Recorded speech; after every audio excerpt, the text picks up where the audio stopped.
I would like to apologize for not uploading last week. I got struck with a pretty bad head cold and no, not the Rona. And I didn't feel like I could upload anything confidently in how it sounds. So, welcome to a new installment of Tales from a Rural Police Officer. As has become our ritual, I wanted to take a moment to address you, the listeners.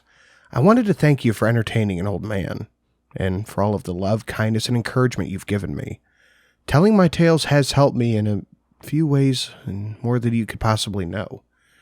Today's tale is an old one. It's from the fall of the year 1999.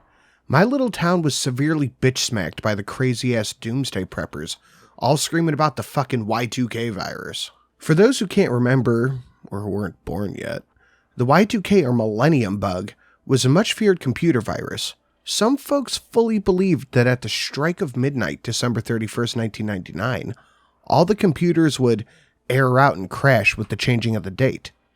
Of course, any asswipe with the slightest bit of sense knew that the threat wasn't real.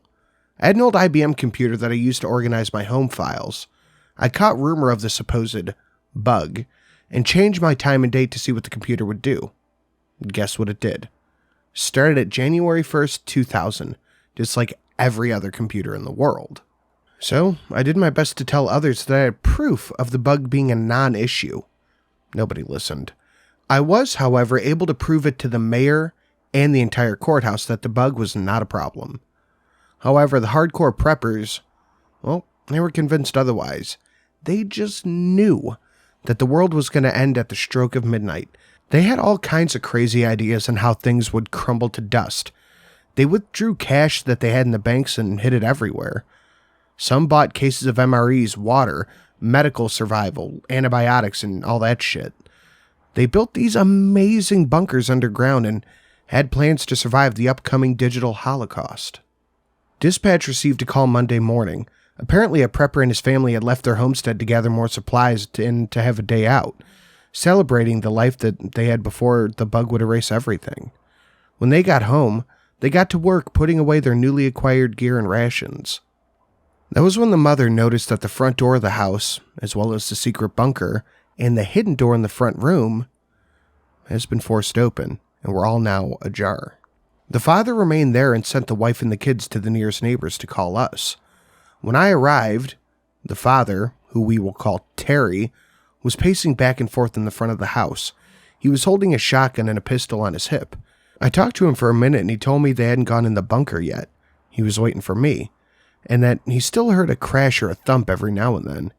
He was relatively sure whomever it was still inside looking through their shit, searching for something. Probably money. I drew my weapon and approached the front door. "Police, come out with your hands up. I will shoot if I have to. Put your hands on your head and walk out slowly," I announced. The thought of having a citizen watch my investigation weighed heavy on my mind. I could now hear the sounds of something moving in the bunker below the home. "Terry, is there another way out?" I asked. I was silently informed that yes, there was indeed another entrance. I motioned for Terry to cover that entrance as I made a loud and clear declaration of deputizing him temporarily and very vocally stating that he had the lawful right to shoot if he felt threatened. I watched as he slowly and carefully made his way to what I thought was a well pump house. He stopped at the door and motioned me to enter the pump house. I stepped over the threshold and could tell this was going to be one of those calls. The ones that I would, some 20-something years later, share with you finely twisted individuals. Entering the house, that feeling of being in danger rushed over me. That feeling that when you're about to die. My heart rate soared, my palms were sweating, every hair on my body stood on end. It was like I walked into some giant static electric force, like when you would hold your arm in front of those old tube-style TVs while turning it on or off. It was that kind of staticky feeling. I carefully stepped into the living room and started to walk down the stairs that were built into the floor. I slowly descended the stairs, but couldn't help but admire the work on the bunker. Where most of what I had seen were simple wooden steel buildings, this one was solid cement and well finished. The bright overhead lights cast a brilliant blue light over everything inside. Cases of MREs had been tossed onto the floor and were torn open. They were scattered everywhere. Clothing and other daily items were littered on the floor, and furniture inside the bunker. I swear I could hear heavy breathing, like a 2,000-pound bull was standing right beside me. I slowly walked forward, searching for the obvious intruder or intruders. The bunker was laid out almost exactly like the house above. The stairway I came down landed in what would have been a common living area. Off that was a kitchen, complete with a sink and appliances. The cabinets were all torn open, some doors were even ripped off, and the contents shattered and strewn about the floor. I left the kitchen area and entered a narrow hallway. On each side of the hallway were doors. The breathing was heavier now. I could almost feel it on the back of my neck. I entered the first room and proved to be a young boy's room. Oddly enough, this room seemed perfectly fine. No mess, like whomever was in there ignored this room completely. As I turned to leave the room, the breathing I was hearing was now full blowing against my cheek, like I was eye to eye with whatever it was.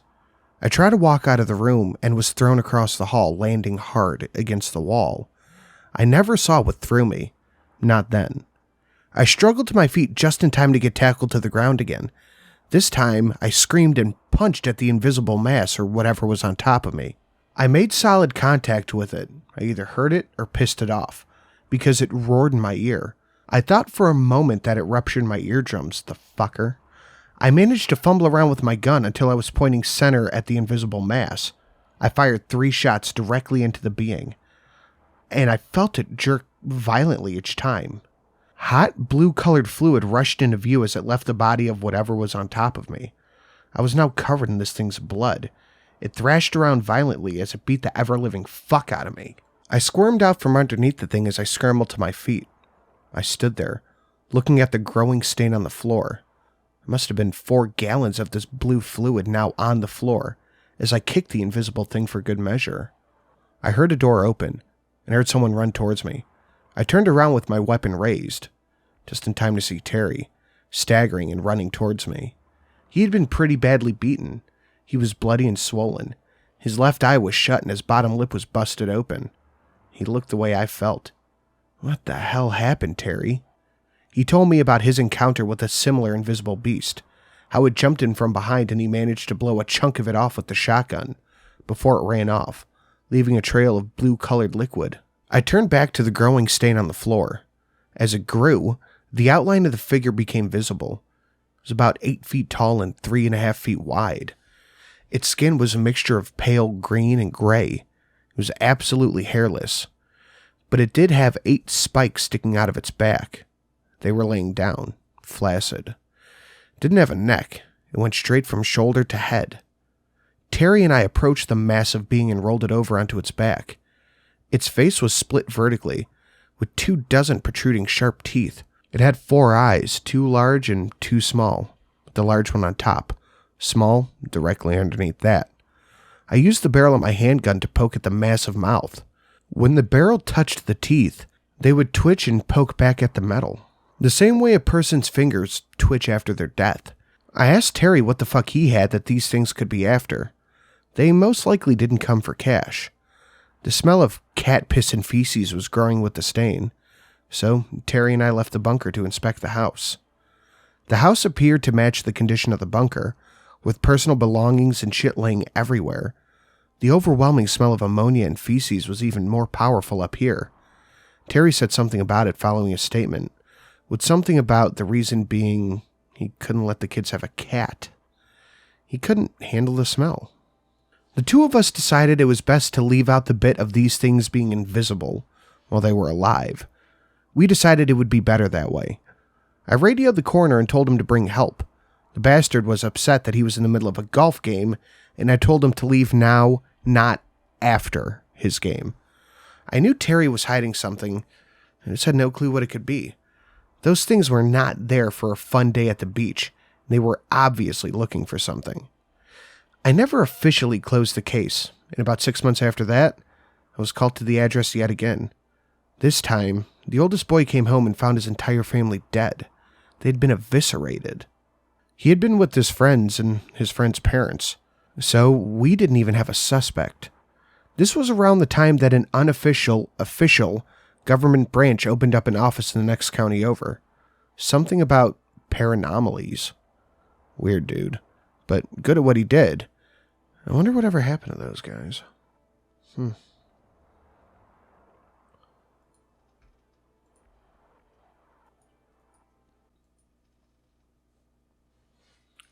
I would like to thank all of the lovely patrons currently listed on screen right now. I know this list is not accurate, but I'll get to it. Dan R. Neophyte, Chaos X, JY Pyromancer, Hayden MH, Ethan A, Daniel H, Maximilian Charles P, Go-Go Cute Puppy LLC, Young Sykes, Dark Side of the Bear, Revenick Paul T, Mr. Swiston, and Sarcastic B. Guys, thank you so much. I appreciate it.